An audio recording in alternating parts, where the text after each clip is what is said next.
তুলতুলি দেখিও আসে কিনা। তুলতুলি আয় আয়, ওলি বাবা, মা তুমি চলে আসছো, তাড়াতাড়ি আসো। আসো আসো মা, আসো মা, শুয়ে বসো কেন? আসো কেক খাই আমরা, আসো বাবা, আসো কেক খাবা না? তুমি কেক খাবা না? আসো আসো কেক খাই আমরা, কেক।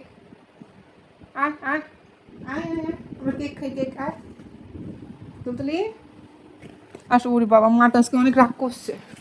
আর মাটাকে রেখে আজকে আমরা ঘুমো ঘুমো করছি, তাই আমার মাটা রাগ করছে। মা তো অনেক রাগ করছে আমার উপর, কথাই বলবে না আমার সাথে। এত রাগ তোমার? মা, ওলি বাবার মুখটা ঘুরাই রেখে দিছে আমার মাটা। আয় তোর কেক দিব, আসো আসো বাবা, আসো আসো।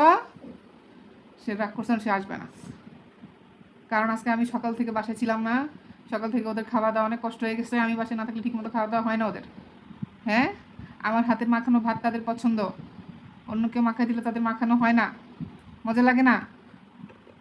হ্যাঁ, আসো এখন খাইতে দিবা, আসো আসো মা, আসো, রাগ করো না, রাগ করো না। ওরে বাবা রে, কত রাগ করছে রে, রাগে একদম গদ গদ হয়ে গেছে।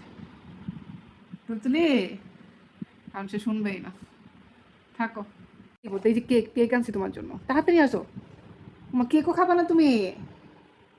ও তুলতুলি, এত রাগ, বাবার বাবা, রাগে একদম ফাইটা যাইতেছে আজকে সে। সে আজকে কেকও খাবে না, সে আজকে কেকও খাবে না। আচ্ছা থাক, না খাই না। আমি কিন্তু পিন্টুকে দিয়ে দিব। আয় পিন্টু, আয় আয় আয়, পিচ্ছু পিচ্ছু আয়। তুলতুলি কেক খাবে না, তুলতুলির কেক দিব না। তুলতুলি আমার কথা শুনতেছে না, কখন থেকে ডাকতেছি। তুই আয়, আয় মিন্টু, মিন্টু। সব অসভ্য। আজকে তাও কাজ হবে না, আজকে তার মন খুব খারাপ।